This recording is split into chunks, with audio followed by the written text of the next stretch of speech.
কুষ্টিয়ার কুমারখালী উপজেলার শিলাইদহ ইউনিয়ন বিএনপির দ্বিবার্ষিক কাউন্সিল সম্পন্ন হয়েছে। কাউন্সিলবৃন্দের স্বতঃস্ফূর্ত অংশগ্রহণ ও গোপন ব্যালটে ভোটাধিকার প্রয়োগের মধ্য দিয়ে ইউনিয়ন বিএনপির আগামী দিনের কর্ণধার নির্বাচিত করা হয়েছে। আজ বুধবার 6 আগস্ট স্থানীয় কল্যাণপুর সরকারি প্রাথমিক বিদ্যালয় মাঠে অনুষ্ঠিত কাউন্সিলে সকাল 10টা থেকে ভোট গ্রহণ শুরু হয়, চলে দুপুর 12টা পর্যন্ত।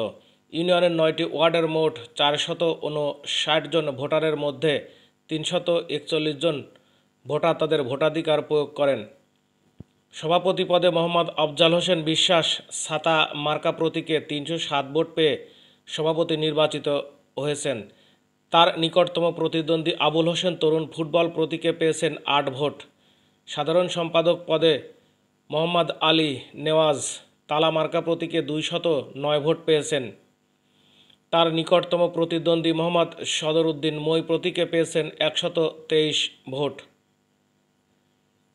এই ইউনিয়ন বিএনপির কাউন্সিলে প্রধান অতিথি হিসেবে উপস্থিত ছিলেন কুষ্টিয়া জেলা বিএনপির সদস্য জনাব আলহাজ শওকত হাসান বুলবুল।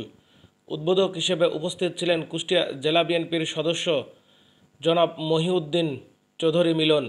বিশেষ অতিথি হিসেবে উপস্থিত ছিলেন মোস্তাফিজুর রহমান তুহিন, জনাব মোহাম্মদ আলতাফ হোসেন, জনাব মোহাম্মদ শাহজাহান আলী মোল্লা সহ আরও অনেকে।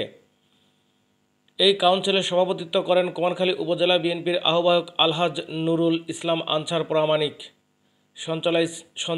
সঞ্চালনায় ছিলেন জনাব মোহাম্মদ লুৎফর রহমান, সদস্য সচিব কুমারখালী উপজেলা বিএনপি।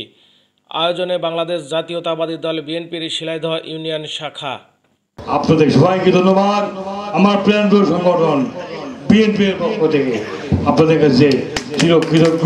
বছর পরে আজকে শিলাইদহ ইউনিয়নের দ্বিবার্ষিক সম্মেলন অনুষ্ঠিত হতে যাচ্ছে, ঠিক না ঠিক? আপনারা কি 17 বছর কোন সংসদ নির্বাচনে ভোট দিয়েছেন? কোন ইউনিয়ন নির্বাচনে ভোট দিয়েছেন? তার একই ব্যক্তি 30 বছর 20 বছর সভাপতি সাধারণ সম্পাদক থাকবে, তাহলে দলের তো করুণ অবস্থায় হবে, ঠিক না ঠিক? আমরা গতকাল কুমারখালীতে ব্যাপক আকারে আনন্দ মিছিল হয়েছে, সর্বকালের সর্বশ্রেষ্ঠ মিছিল হয়েছে। সারা বাংলাদেশের মানুষ 17 বছর ভোট। এখানে আছে কুমারখালীর সুযোগ্য সন্তান, বারবার সদর ইউনিয়ন থেকে চেয়ারম্যান নির্বাচিত হয়েছে, সেই সদস্য সচিব জনাব লুৎফর রহমান। এখানে উপস্থিত আছে আমাদের আরেকজন যুগ্ম আহ্বায়ক, আমাদের প্রাণের নেতা জনাব যুগ্ম আহ্বায়ক জনাব মুস্তাফিজুর রহমান তুহিন, রাজপথের লড়াকু সৈনিক। এখানে আছে কুমারখালী পৌরসভার সদস্য সচিব মাকসুদুল মুমিনিন। এখানে আমাদের যুব দলের আইকন গ্রিন কুমারখালীর নেতা আমাদের ভাই, আমাদের ছোট ভাই জাকারিয়া অ্যাডভোকেট মিলন সহ সঞ্চালক সহ এই শিলাইদহ ইউনিয়নবাসী, এখানে ছাত্র দল, যুব দল, স্বেচ্ছাসেবক দল আমাদের সাহায্য করছে। আমাদের ভোট চলছে নিরপেক্ষভাবে। আমি বলতে চাই, এই গত 3 দিন আগে ছাত্র দলের শাহবাগে আপনারা দেখেছেন লক্ষ লক্ষ জনতা, এই লক্ষ লক্ষ ছাত্র দলের এই ছাত্র ভাইদের দেখে ইউনূস সাহেব কালকে ঘোষণা দিয়ে দিয়েছেন নির্বাচন শেখ হাসিনার সরকার এদেশের মানুষকে গণতন্ত্র থেকে তাদেরকে বঞ্চিত করেছিল। এদেশের মানুষ তাদের ভোটাধিকার প্রয়োগ করতে পারে নাই, তারা নিরপেক্ষভাবে কোনো কাজ করতে পারে নাই, তারা তাদের মত প্রকাশ করতে পারে নাই। প্রিয় সাথী বন্ধুরা, এমনই একটি বন্দি দশা থেকে এদেশের ছাত্র জনতার গণ অভ্যুত্থানের মাধ্যমে এদেশের ফ্যাসিস্ট সরকার ক্ষমতাচ্যুত হওয়ার পরে আমরা কি দেখছি? আমরা দেখছি সেই নব্য স্বৈরাচারের আর একটা পদধ্বনি আমরা বাংলাদেশে দেখতে পাচ্ছি। এই স্বৈরাচারের একটা নিউ ভার্সন বাংলাদেশে এখন বার্ষিক কাউন্সিল সম্মেলনের সাথে সাথে আমরা এই ইউনিয়নের নির্বাচন করেছি। সেই নির্বাচনের প্রাপ্ত রেজাল্ট আমাদের কাছে এসে পৌঁছাইছে। অতএব আমরা এখন আপনাদের মাঝে সেই রেজাল্ট ঘোষণা করছি। শিলাইদহ ইউনিয়নের সভাপতি পদে মোট 459টি ভোটের মধ্যে 341 ভোট পুল হয়েছে। এর মধ্যে বাতিল হয়েছে 20টি ভোট। মোহাম্মদ আফজাল হোসেন ছাতা পেয়েছে 307 ভোট। মোহাম্মদ মুকাদ্দেস হোসেন ঘড়ি পেয়েছে 6 ভোট। মোহাম্মদ আবুল হোসেন তরুণ ফুটবল পেয়েছেন সর্বোচ্চ। প্রাপ্ত ভোটের ফলাফল বিশ্লেষণ করে আমরা মোহাম্মদ আফজাল হোসেন বিশ্বাস ছাতা মার্কাকে নির্বাচন কমিশন থেকে বেসরকারিভাবে নির্বাচিত ঘোষণা করছি এবং সাধারণ সম্পাদক পদে এই ঘোষণা দেওয়ার উচিত ছিল আওয়ামী লীগের শেখ মুজিবুর রহমানের অথবা তাজউদ্দিনের অথবা সৈয়দুল ইসলামের। তারা কিন্তু কেউ দিলেন না, পালিয়ে গেলেন, কেউ আত্মসমর্পণ করলেন। জিয়া রহমান দিলেন, কারণ উনি মানুষের পাল বুঝতে পেরেছিলেন যে বাংলাদেশের মানুষ স্বাধীনতা চায়। নিজে রণাঙ্গনে যুদ্ধ করেছেন, কিন্তু সেদিন কোনো আওয়ামী লীগের নেতারা যুদ্ধ করেন নাই। কেন বলছি? আপনারা মিডিয়ার মাধ্যমে এখন দেখতে পান আফগানিস্তান থেকে শুরু করে গাজায়, ফিলিস্তিনে নেতা বলে কিছু নেই, সবাই নেতা, সবাই কর্মী, কাঁধে কাঁধ মিলায় অস্ত্র নিয়ে যুদ্ধ করছেন। কিন্তু আওয়ামী লীগের কোনো নেতা যুদ্ধ করেন নাই অস্ত্র হাতে। ওনারা কলকাতায় বসে সুখে শান্তিতে জীবনযাপন করেছেন এবং অনৈতিক কাজে লিপ্ত হয়েছে। কারণ একটা কথা আছে, রক্তের কিছু দোষ থাকে। আওয়ামী লীগের চরিত্র লুটপাট, নারী ধর্ষণ এবং ক্ষমতা কুক্ষিগতা করা, যার প্রমাণ এবারও পেয়েছেন। আওয়ামী লীগের 17 বছরে যে অন্যায়, যে অবিচার, নারী নির্যাতন যা করেছে, এটা কিন্তু তাদের পুরাতন অভ্যাস। ভাই ও বন্ধুরা, এরা জাতীয় বেঈমান। চিটাগাং লালদিঘির ময়দানে বলে আসলেন খালেদা জিয়ার সঙ্গে একই বন্ধে যারা নির্বাচনে যাবে এরশাদের, তারা জাতীয় বেঈমান। একদিন পরেই উনি নির্বাচনে যাওয়ার ঘোষণা দিলেন, নিজের মুখে নিজে বলে নিজেই জাতীয় বেঈমান হলেন। আরেকটা আছে জাতীয় মুনাফিক। 71 সালে যুদ্ধের সময় হাজার হাজার মা বোনের ইজ্জত লুণ্ঠনকারী, হাজার হাজার মুক্তিযোদ্ধার হত্যাকারী জামাতে ইসলাম সেদিন মানুষের বিরুদ্ধে অবস্থান নিয়েছিল পাকিস্তানের পক্ষে। এই জামাত ইসলাম 1947 সালে যখন পাকিস্তান সৃষ্টি হয়, ব্রিটিশ এবং হিন্দুদের অত্যাচারে যখন নাবিশ্বাস অবস্থা এই মুসলিম জনগোষ্ঠীর, সেদিন পাকিস্তান প্রয়োজন ছিল। কিন্তু ওনারা পাকিস্তানের বিপক্ষে কথা বলেছেন, পাকিস্তান চাই না। ওনারা বলেছেন জওহরলাল নেহরু এবং গান্ধীর সঙ্গে হাত মিলিয়েছেন। কিন্তু যখন আমরা পাকিস্তানের বিরুদ্ধে বিভাজনসূলভ কারণে, অন্যায্যতার কারণে পাকিস্তানের বিরুদ্ধে আমরা অস্ত্র হাতে লড়াই করলাম, সেই সময় এই জামাত ইসলাম পাকিস্তানের পক্ষে এদেশের মানুষের, এদেশের মা বোনের বড় অত্যাচার করেছে। এরা হচ্ছে জাতীয় মুনাফিক এবং মুনাফিক কাফেরের থেকেও ঘৃণিত। ভাই ও বন্ধুরা, আওয়ামী লীগ এবং জামাত একটা ঐক্য এদের ভিতর আছে এবং জাতীয় পার্টির ভিতরে। জিয়া রহমান জীবন দিয়েছে দেশের স্বাধীনতা রক্ষা করতে গিয়ে, তালপট্টি দ্বীপ রক্ষা করতে গিয়ে জিয়া রহমানকে জীবন দিতে হয়েছে। শেখ মুজিব অঙ্গরপোতা দহগ্রাম, এই দুইটা ইউনিয়ন ভারতকে দান করেছে স্বাধীনতার পর। আমরা তার বিরুদ্ধে কথা বলেছি তখন তার বিএনপি ছিল না, ভাসানী সাহেবের দল ছিল। এইটার বিরুদ্ধে প্রচন্ড বিক্ষোভে ফেটে পড়ে দেশের লোক। ভাই ও বন্ধুরা আমার, কিছু ইতিহাস জানা দরকার। ভাই ও বন্ধুরা, এবারও দেখেন আওয়ামী লীগ যখন এরশাদ ক্ষমতায় আসছে, ম্যাডাম খালেদা বললেন আমি নির্বাচন করব না এই স্বৈরাচারের অধীনে। জামাত ইসলাম এবং আওয়ামী লীগ নির্বাচন করে জাতীয় পার্টিকে এরশাদকে 9 বছর টিকিয়ে রেখেছে। কথা সত্য। আবার দেখেন 96 সালে আওয়ামী লীগের নিশ্চিত পরাজয় হতো। সেই পরাজয় হলে আজকে আওয়ামী লীগ এই 17 বছর অন্যায় করতে পারত না। সেদিন বিএনপির বিরুদ্ধে অবস্থান নিয়ে ষড়যন্ত্রের মাধ্যমে এই জাতীয় পার্টি আওয়ামী লীগ এবং জামাত মিলে আওয়ামী লীগকে ফিরিয়ে আনে। তারপরে ইতিহাস আপনারা সবাই জানেন, আওয়ামী লীগের সাথে জাতীয় পার্টি এবং জামাতের সখ্য অনেক পুরনো। ভাই ও বন্ধুরা আমার, আওয়ামী লীগের সঙ্গে এক হয়ে জাতীয় পার্টির সঙ্গে বিএনপির বিরুদ্ধে আন্দোলন করেছে।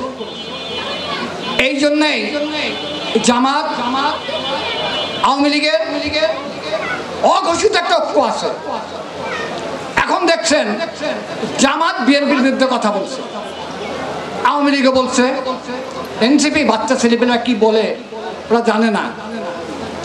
আওয়ামী লীগকে আবার ফিরিয়ে আনার জন্য ভিন্ন মোড়কে তারা পিয়ার চায়। এই পিয়ারের অর্থ হচ্ছে অন্য দলের মুখোশে আওয়ামী লীগ আবার এদেশে ফিরে আসবে। ভাই ও বন্ধুরা, এই মুনাফেকদেরকে প্রতিহত করতে হবে। আপনারা জানেন যদি এরশাদের সময় 100 কোটি টাকা নিয়ে জামাত নির্বাচন করেছে, আওয়ামী লীগ নিয়েছে 250 কোটি টাকা। যদি বেগম খালেদা জিয়া নিজের সুখের চিন্তা করতেন, জনগণের সঙ্গে বেইমানি করতেন, নির্বাচনে অংশগ্রহণ করতেন, তাকে অফার দেওয়া হয়েছিল। তিনি বললেন এই 16 কোটি, তখন তো 16 কোটি ছিল, এই 16 কোটি জনতার সঙ্গে বেইমানি করতে পারবো না। গণতন্ত্রের বিরুদ্ধে যারা থাকবে তাদের বিরুদ্ধে আমার সংগ্রাম। উনি ওই সময় কারাবরণ করেছেন। আওয়ামী লীগের সময়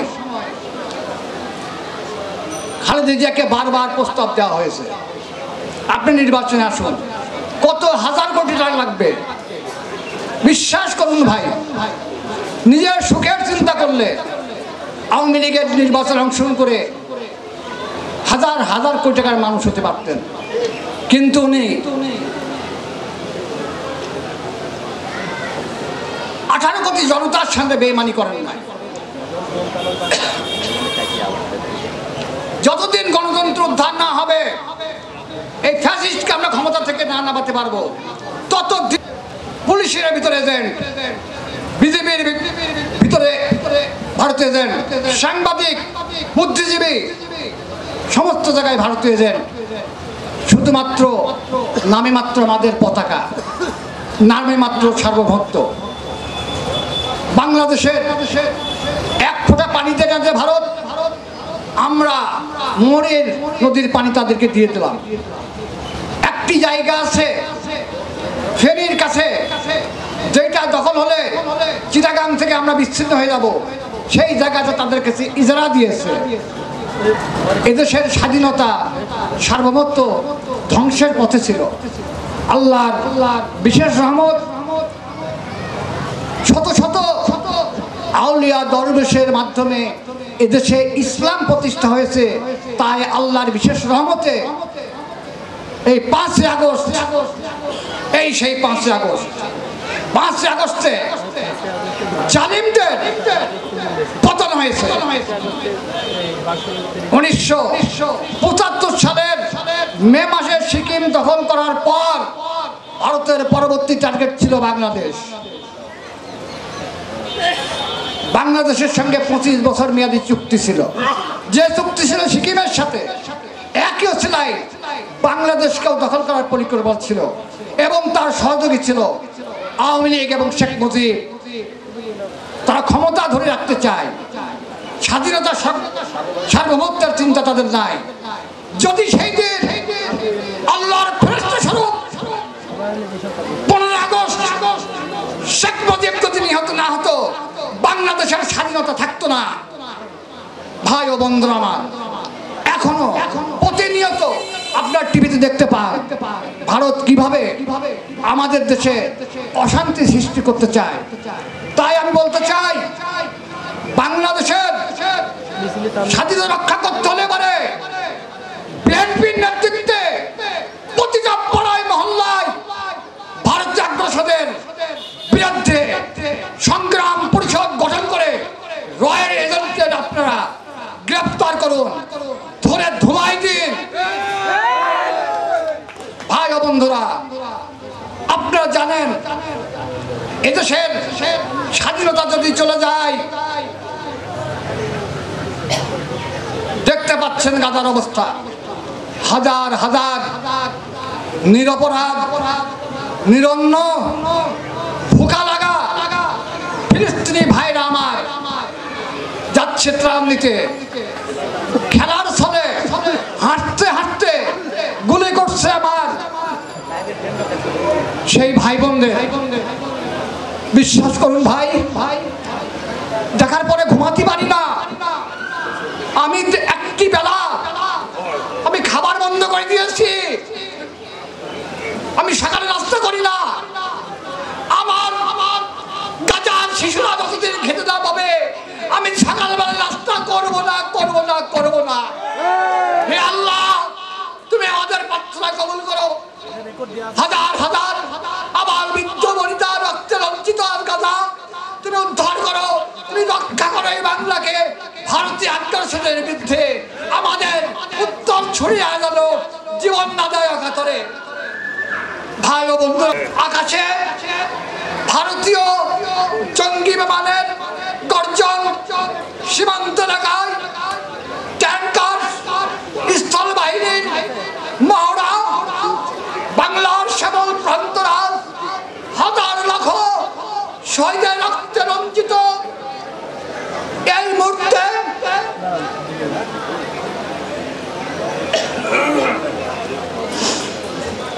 কে দেবে আমাদের জাতিকে আশা, কে দেবে ভরসা? বাংলাদেশের স্বাধীনতা সূর্যাস্ত তুলগামী মা আমার খালেদা অসুস্থ, ভাই আমার তারেক পঙ্গু, আরেক ভাই আমাকে বিনা চিকিৎসায় হত্যা করা হয়েছে কোকোকে। তারপরে বলি ভাই ও বন্ধুরা, আমরা রুখে দাঁড়ান। খালেদা যদি এত ত্যাগ স্বীকার করতে পারে, কেন আমরা একটু ত্যাগ স্বীকার করতে পারবো না? আসুন আমরা সবাই মিলে ঐক্যবদ্ধ হয়। মা আমাদের বঙ্গজননী ডাক দিয়েছেন, এদেশের স্বাধীনতা সার্বভৌমত্ব রক্ষা জন্য ডাক দিয়েছেন। ভাই ও বন্ধুরা, আমরা বলতে চাই, হে বঙ্গজননী, তোমার ভয় নাই, ওঠো, মুছে ফেলো অশ্রুজল। তোমার 18 কোটি সন্তান বুকের রক্ত দিয়ে এদেশের স্বাধীনতা সার্বভৌমত্বের প্রতীক লাল সবুজের পতাকাকে আমরা ধরে রাখবো। যদি জীবন যায় তাও যাবে। ভাই ও বন্ধুরা, এই মায়ের দিকে, এই আমাদের বঙ্গজননীদের দিকে তাকিয়ে আগামী নির্বাচনে ঐক্যবদ্ধভাবে বিএনপির ধানের শীষে ভোট দিতে হবে। আমাদের ভিতরে অনৈক্য আছে, আমাদের ভিতরে রাগ আছে, না পাওয়ার যন্ত্রণা আছে। আজকে পাওয়ার দরকার নাই, আজকে ত্যাগের দিন। আগামী দিন আরো ষড়যন্ত্র হবে। বিএনপিকে উৎখাত করতে পারলে এই দেশে ভারতীয় আগ্রাসনকে আর কেউ রুখতে পারবে না। হে আল্লাহ, তুমি সেই তৌফিক আমাদেরকে দাও আল্লাহ, যেন আমরা ভারতীয় আগ্রাসন হয়ে উঠতে পারি।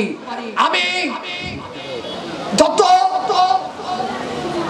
আমার ক্ষোভ থাক, আমরা আমরা ভোট দিই কার জন্য? আমরা ধানের শীষে ভোট দিই জিয়া রহমানের আদর্শের প্রতি অনুগত হয়ে। আমরা বিএনপিকে ভোট দিই খালেদা জিয়ার আপসহীন নেতৃত্বের কারণে। আমরা ধানের শীষে ভোট দিই তারেক জিয়ার আধুনিক চিন্তাধারার নেতৃত্বের কারণে। আমরা কখনো বিএনপি করি না মেহেদী রুমির, করি না সুরাব সাহেবের, করি না কুতুবের, করি না জাকির সাহেবের। আমাদের কেন্দ্র থেকে যাকে দেওয়া হবে নমিনেশন সমস্ত ভেদাভেদ ভুলে গিয়ে আমরা ঐক্যবদ্ধভাবে তাকে জয়যুক্ত করব, এই হোক আমাদের প্রতিজ্ঞা। ভাই ও বন্ধুরা, যদি নিজের স্বার্থের চিন্তা করতাম চলবে। উনি কারাবরণ করেছেন, জীবন মৃত্যুর সন্ধিক্ষণে দাঁড়িয়ে এদেশের স্বাধীনতা, সার্বভৌমত্ব, মানুষের অধিকারের জন্য, গণতন্ত্রের জন্য দীর্ঘ কারাভোগ করেছেন। নিজের 2 সন্তানকে বিসর্জন দিয়েছেন। উনি বলেছেন 18 কোটি সন্তানের মা আমি, আমার 2 সন্তান যদি বিসর্জন দিতে হয় আমার কোনো দুঃখ নাই। এইরকম একটি পরিবার পৃথিবীর ইতিহাসে বিরল। দেশের জন্য যার স্বামী জীবন দিয়েছেন, নিজের সন্তানদের বিসর্জন দিয়েছেন শুধু এদেশে গণতন্ত্র রক্ষার জন্য। ভাই ও বন্ধুরা আমার, আপনারা জানেন ভারতের যে আগ্রাসন এখন পর্যন্ত চলছে, সে আগ্রাসন থেকে আমাদের বাঁচতে হবে। যদি আমরা ভুল করি, দেখেছেন ফিলিস্তিন, দেখেছেন গাজার অবস্থা, হয়তো একদিন আমরা থাকবো না। আমাদের উত্তরসূরি, আমাদের নাতিপুতি অথবা তারপরে জেনারেশন এদের দখল হয়ে যাবে। পলাশী আম্র কারণে, মির্জাপুরের বিশ্বাসঘাতকতায় বাংলার স্বাধীনতা যেমন 200 বছরের জন্যে বন্দী হয়ে যায়, এদেশের স্বাধীনতাও যদি চলে যায় ভারতের হাতে, অনেক রক্ত দিতে হবে, অনেক বছর লাগবে। হয়তো কারোর মধ্যে প্রস্তুত পারে ভারতকে আমাদের দখল করবে। ভারত স্বাধীন রাজ্য হায়দ্রাবাদ দখল করেছে, ভারত জুনাগড় দখল করেছে। 1975 সালে মে মাসে একটি স্বাধীন রাষ্ট্র সিকিমকে গ্রাস করেছে। যারা ইতিহাস জানেন, ঘটনা প্রবাহ জানেন, ঠিক সিকিমে যেভাবে রয়ের মাধ্যমে এবং তার বিরোধী শক্তির মাধ্যমে সিকিমের স্বাধীনতা হরণ করা হয়েছে, আমরা বহুদিন ধরে বলছি একই ঘটনা আওয়ামী লীগকে নিয়ে, জাতীয় পার্টিকে নিয়ে ভারতের নির্লক্ষা সেইভাবে চলছে।